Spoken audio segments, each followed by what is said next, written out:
বলিউডের তুমুল জনপ্রিয় নায়ক গোবিন্দের গুলিবিদ্ধ হওয়ার খবরে চিন্তায় ভক্তরা।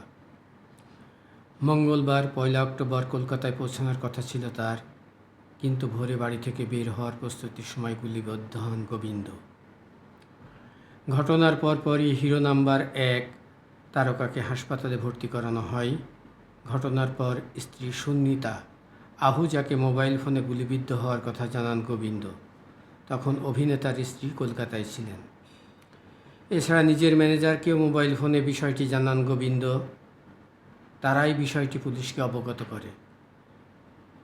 জুহুরের বাড়ি থেকে আহত তারকাকে উদ্ধার করে হাসপাতালে পৌঁছে দেন পুলিশ।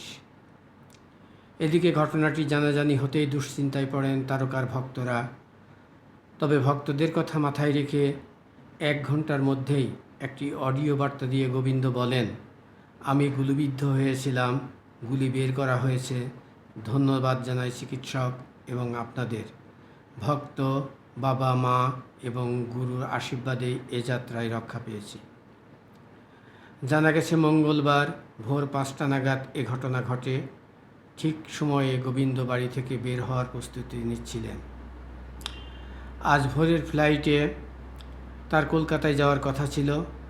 গুলিবিদ্ধ হওয়ার সঙ্গে সঙ্গে তাকে হাসপাতালে নেওয়া হয়। মুম্বাইয়ের একটি হাসপাতালের ক্রিটিক্যাল কেয়ার বিভাগে তাকে ভর্তি করা হয়। জানা গেছে গুলি তার হাঁটুতে লেগেছে। কলকাতায় একটি শো করার জন্য অভিনেতার সকাল ৬টায় বিমান ছিল।